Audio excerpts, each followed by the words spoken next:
Hello everyone, কেমন আছো সবাই? আশা করি সবাই খুব ভালো আছো। মন্দিরা ব্লগসের আরেকটি নতুন ব্লগে সবাইকে স্বাগত জানাই।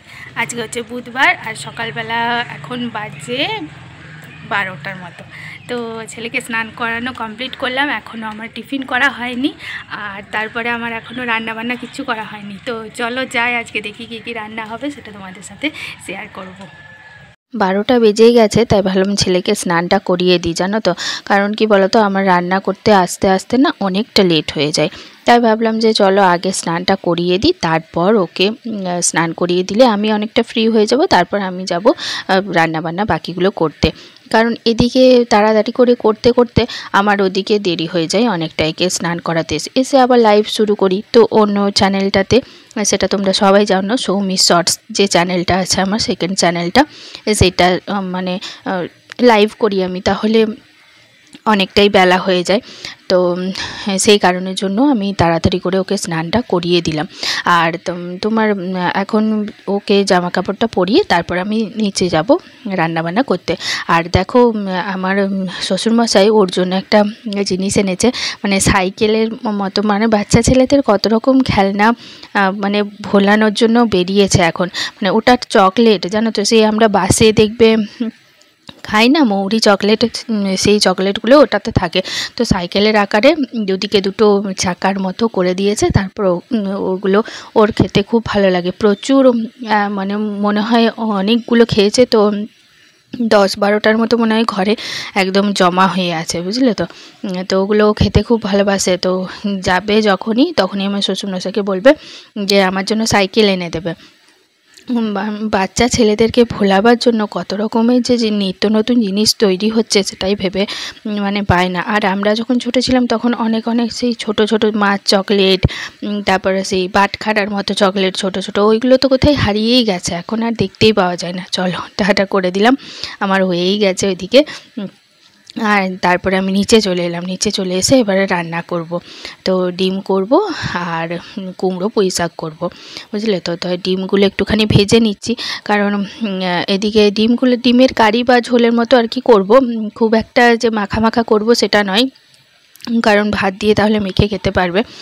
আর ওই জন্য ডিমগুলো 4টে ভেজে নিলাম, দুটো আবার ভাজলাম না, কারণ একটা ছেলের জন্য আর একটা মেয়ের জন্য। মেয়ে আবার এরকম ভাজা ভাজা ডিম খেতে পছন্দ করে না, জানো তো। আমাদের আবার খেতে খুব ভালো লাগে সেদ্ধটার থেকে, আর মেয়ে বলবে যে আমার জন্য সেদ্ধটাই রেখে দেবে। তো ওই জন্য ওর জন্য সেদ্ধটা রেখে দিয়েছি, দুটো ডিম আলাদা করে রেখে দিলাম, আর 4টে আমরা ভেজে নিলাম। আর একই রান্না, জানো তো, বারবার করতে বিরক্ত লাগে। মানে একই রান্না একবারই করে নিলাম সেটা না, আলাদা আলাদা আলাদা আলাদা ধরনের রান্না করতে হবে, ভেবে পাই না আমি। তারপর তোমার এদিকে ডিমের ঝোলের মশলা ফসলা দিয়ে পেঁয়াজ টিয়াজ দিয়ে বসিয়ে নিচ্ছি। এখন আমি তোমার ডিমের কারিটা করে নেব। আর রান্না করতে করতে আমার এদিকে অনেকটাই সময় পেরিয়ে যায়, কারণ রান্না দেখতে মনে হয় যে অল্প রান্না, এই কটা রান্না, কিন্তু রান্নাটা করতে যে কতটা সময় লাগে সেটা মানে ভেবে পায় না। আর কি বলো তো, আমার শাশুড়ি মা কি বলো তো, সকাল সকাল রান্না করে নেয়।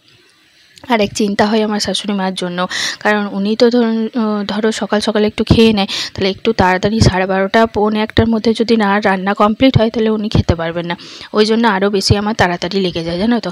আর আমার ছেলেকে খাইয়ে স্নান করে, আজকে অনেকটা বেলা হয়ে গেছে বলে স্নানটা করিয়ে নিলাম, নয়তো একটু আমি রান্নাবান্না করে এসে তারপরে স্নান করাই। আর এদিকে তখন অনেকটা দেরি হয়ে যায় ওরও। বাচ্চা ছেলেদের 12টার মধ্যে স্নান করানোটা একদম উচিত, জানো তো, কিন্তু আমার সেটা হয়ে ওঠে না এখন, নয়তো আগে করিয়ে দিতাম। তোমাদের সাথে গল্প করতে করতে দেখো আমার ওইদিকে ডিমের ঝোলটাও, ঝোলই বলো বা কারি বলো, যে কোনো একটা হয়ে গেছে। আর তোমার তারপরে একটু উপর থেকে ধনেপাতাটা দিয়ে দিলাম, জাস্ট খেতে মানে অসাধারণ লাগে। ধনেপাতা দেখবে তরকারিতে দিলে একটু খুব ভালো টেস্ট হয়, অন্যরকম টেস্ট হয়ে যায়। আগে জানো তো আমি ধনেপাতা খেতে একদম ভালোবাসতাম না, কীরকম একটা গন্ধ লাগতো। তো এখন বিয়ের পর থেকে আসার পরে যখন শ্বশুরবাড়িতে এসেছি, তখন আমার ধনেপাতা খাওয়ার অভ্যেস হয়ে গেছে। দেখো কি সুন্দর লাগছে ডিমের ঝোলটা, তাই না? তো যাই হোক, ডিমের ঝোলটা করা হয়ে যাওয়ার পর আবার আমি বসিয়ে দিলাম কড়াই। কারণ এখন হচ্ছে যে তোমার ইয়ে করব ওই কুমড়ো আর পুঁই শাক। তো কুমড়ো পুঁই শাক করার জন্য বাবাকে বলেছিলাম যে মাছের মাথা নিয়ে আসবেন, কারণ মাছের মাথা দিয়ে কুমড়ো পুঁই শাকটা না খেতে দারুণ লাগে। আরও হয় বড়ি দিয়ে হয়, কলাইয়ের বড়ি দিয়ে হয়, কিন্তু ওটা নিরামিষে হলে ভালো লাগে। আর মাছের মাথা দিয়ে যে কোনো জিনিস দেখবে খেতে খুব ভালো লাগে। আমি যেমন কুমড়ো পুঁই শাকটা করি, তারপরে ধরো বাঁধাকপি করলাম, লাউ করলাম, দেবে ওগুলো মাছের মাথা দিয়ে খেতে জাস্ট দারুণ লাগে না? কারা কারা এরকম করে রান্না করো আমায় একটু কমেন্ট করে জানাবে তো। তো বাবা বড় একটা মাছের মাথা এনেছিল, 2 পিস করেই এনেছিল। আর এদিকে আমি একটা তুলে রাখলাম এখন, আর আপাতত ওই একটাকেই আমি ভালো করে এখন মানে মেখে নিচ্ছি আর কি। আর দেখেছো আমার ফোনটা এতটাই গরম হয়ে গেছে ভিডিও করতে করতে, শ্যুট করতে করতে, যে আমার ফোনের লাইটটা অফ হয়ে গেল আর একটু পরে ভিডিওটাও বন্ধ হয়ে গেছিলো, জানো তো। সেই জন্য মানে তোমাদের সাথে পুরোটা শেয়ার করতে পারলাম না। তো ওই মাছের মাথাটা জাস্ট ভালো করে একটু ভেঙে নিয়ে তারপর আমি কুমড়ো পুঁই শাকটা দিয়ে দিয়েছিলাম, আগে একটু সেদ্ধ করে রেখেছিলাম, তো ওইটাই দিয়ে দিয়েছিলাম। তারপরেই ব্যাস নুন আর একটুখানি মিষ্টি দিতে হবে, ওই যে মা যেহেতু খাবে সেজন্য সুগার ফ্রি দিলাম, চিনি তো দিতে পারবো না তাই জন্য। আর যেহেতু শাক মানে কুমড়ো আছে পুঁই শাক আছে, তাই জন্য একটুখানি মিষ্টি দিলে ভালো লাগবে খেতে। আর লঙ্কাটাও তো আমি দিতে পারবো না, কারণ আমার শাশুড়ি মা খাবেন, তাই জন্য শাশুড়ি মার জন্য একটু তুলে রেখে তারপর আমি লঙ্কাটা দেবো, জানো তো, নাহলে আমাদের আবার ভালো লাগবে না খেতে। তো এই যে লঙ্কাটা এখন দিয়ে দিলাম, লঙ্কাটা দিয়ে তারপরে তোমার এখন মেরে নিচ্ছি। আর আমার ফোনটা প্রচণ্ড গরম হয়ে গেছিলো, জানো তো। তারপরে ফোনটা একটু ঠান্ডা হলো, তারপর আমি আবার শ্যুট করলাম। ততক্ষণে একটু মানে জল ছিল, তো অনেকটা জল ছিল, সেটা মরে গেল। তো লঙ্কাটা দিয়ে দিলাম, ভালো করে এখন নেড়ে চেড়ে এখন নামিয়ে নেব। তাহলে চলো আজকের মতো ব্লগটা এই পর্যন্তই। আমার ব্লগ যদি তোমাদের দেখতে ভালো লেগে থাকে অবশ্যই করে লাইক করে দিও, শেয়ার করো, কমেন্ট করে জানিও আমাকে আমার ব্লগ তোমাদের কেমন লাগলো। আর চ্যানেলে যারা নতুন আছো তারা প্লিজ আমার চ্যানেলটিকে সাবস্ক্রাইব করে পাশে থেকো, পাশে থাকা বেল আইকনটা অবশ্যই করে ক্লিক করে রেখো, যাতে নোটিফিকেশান সবার প্রথমে তোমাদের কাছে পৌঁছে যায়। আর আমার এই ভিডিও যারা ফেসবুকে দেখছো তারা প্লিজ আমার ফেসবুক পেজটিকেও ফলো করে রেখো। তো দেখো তোমাদের সাথে কথা বলতে বলতে আমার কিন্তু এটা রেডি হয়ে গেছে, নামিয়ে নিলাম, ব্যাস নামিয়ে নিয়ে তাহলে আমার কিন্তু রেডি। তো তাহলে আজকের মতো আসছি, সবাই ভালো থেকো, সুস্থ থেকো, পরিবারের সকলের খেয়াল রেখো। আজকের মতো টাটা, বাই বাই।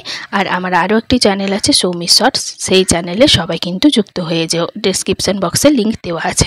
টাটা।